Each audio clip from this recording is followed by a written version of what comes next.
तर आहे ना, मी जी चूक केली ना ब्लाऊज कटिंग करताना ती तुम्ही करू नका आणि ती कशी केली ते मी तुम्हाला सांगतेच पुढे. तर झालं असं की हा जो ब्लाऊज पीस दिसतोय तो आहे ना मला स्टिच करायचा होता. त्यानुसार मी अस्तर वगैरे कट केलं. प्रिन्स कट ब्लाऊज होता आणि ब्लाऊज पीस अंथरून व्यवस्थित असं मी कटिंग करायला घेतलं. फ्रंट पार्ट जो होता ना तो पंचकोनी गळा होता तुम्ही बघू शकता आणि बॅक साईड असं सगळं ठेवलं.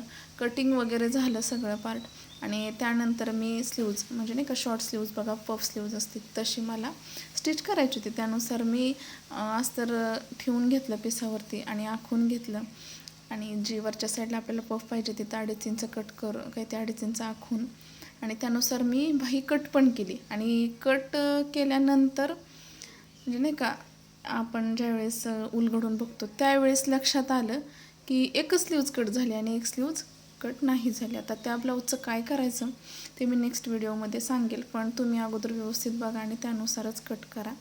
आणि एका कस्टमरची मी दाखवते बघा, जवळजवळ 4 ब्लाऊज होते ते मी सगळं काम आवरल्यावरती घेतलेले कटिंग करायला.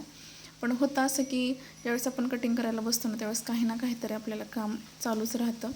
तर अस्तर वगैरे मी कट केलेले एकावर एक ठेवून आणि त्यानंतर जे ब्लाऊज पीस असतात त्याला पण आहे ना आपण नॉर्मल असं इस्त्री फिरवून घ्यायची जेणेकरून नॉर्मल चुन्या ज्या असतात ना त्या प्लेन होतात आणि शिवताना पण फिनिशिंगमध्ये आपला ब्लाऊज दिसतो आणि महत्त्वाची गोष्ट म्हणजे ना कापड पण व्यवस्थित राहतं. तर मी ना चारी पण आहे ना ब्लाऊज पीस असे इस्त्री मारून घेतले आणि त्यानंतर हा जो ब्लाऊज पीस आहे ना तो व्यवस्थित असा ठेवून घेतला आणि जी किनारीला जी डिझाईन दिसते ना त्यानुसारच आपल्याला स्लीव्ज कट करायची आणि जो कमी पडतं आहे कापड त्याला डायरेक्ट जोड देऊन स्टिच करून घ्यायचं. अशा प्रकारे ना मी सगळे ब्लाऊज एकामागे एक कट करून घेतले आणि ह्या ब्लाऊजची गंमत सांगायची म्हणजे कटोरी ब्लाऊज आहेत पण कटोरीला आहे ना नॉर्मल असा तिरका टक्स हुक लुक आपण करतो ना त्या साईडला टक्स मारायचा आहे. म्हणजे कस्टमरचाच ब्लाऊज तसा असल्यामुळे त्यांना तसाच आवडतो त्यामुळे आपण पण तसाच स्टिच करून द्यायचा. तर म्हटलं ही गोष्ट तुमच्याशी शेअर करावी जेणेकरून काय वेगळं आहे तर वेगळं काही नाही आहे, नॉर्मलच आहे पण स्टिच करताना आपल्याला लक्षात येत नाही की कोणती बाजू वाढवायची आहे. तर कटोरीच्या साईडला जिथं आपण योगपट्टी जोडतो ना त्या साईडला एक अर्धाच इंच आपल्याला वाढवायचं आणि त्यानुसार कटोरी कट करून घ्यायची.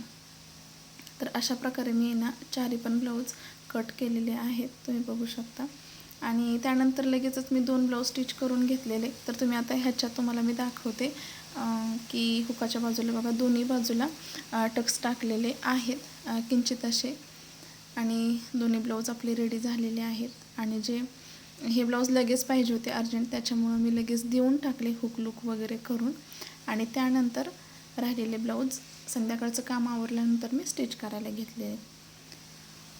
तर त्यातला हा पण ब्लाऊज माझा रेडी झालेला आणि फिटिंग वगैरे केली आणि फिटिंग केल्यानंतर मला सांगायचं आहे की कटोरीमध्ये कुठं टक्स टाकलेला आहे आपण आणि त्यामुळे कटोरीला काय बदल होतो का. तर तर कसं आहे तसं काही नसतं आहे. कसं असतं की प्रत्येक कस्टमरला एक ब्लाऊज शिवण्याची नाही का एक पद्धत असते की बाबा मला ह्या पद्धतीचा आवडतो, कटोरी आवडतो, प्रिन्स कट आवडतो. त्याच बरोबरीने बघा जर त्यांना सवय लागलेली असेल कस्टमरला की बाबा कटोरीला एक आडवा टक्स टाकायची तर त्या नेहमी माझ्याकडे ब्लाऊज टाकतात. तर त्या नेहमी सांगतात की मला तो टक्स आवडतो त्याने कटोरी माझी व्यवस्थित म्हणजे नाही का छातीगीर व्यवस्थित बसतो. तर हे तिन्ही पण ब्लाऊज माझे तयार झालेले आणि त्यानंतर जो चौथा ब्लाऊज आहे ना तो मी चॉकलेटी कलरचा घेतलेला बघा. तर अस्तर वगैरे मी जॉईन करून घेते आणि कसा टक्स टाकायचा तेच मी तुम्हाला आता सांगते. तर सुरुवातीला जी उभारणी आहे ना उभारणीला आपण कटोरी जॉईन करून घेणार आहोत. जॉईन केल्यानंतर 2 टिप मारून घ्यायच्या जेणेकरून आपलं नाही का उसवणार वगैरे नाही आहे आणि ते झाल्यानंतर 1.5 आणि 2.5चा आपण टक्स टाकून घेणार आहोत जो मेन आहे तो आणि तो टक्स टाकल्यानंतर नॉर्मल असं धरायचा आणि त्यानुसार टाकायचा. तर बघू शकता हा टक्स टाकून झाल्यानंतर जी आपण गळ्याची आणि जिथं आपण योगपट्टी जोडतो ना ती बाजू व्यवस्थित अशी दुमडून धरायची आणि किंचित अशी तिरकी धरून आपण आहे ना तिरकी टीप देणार आहोत.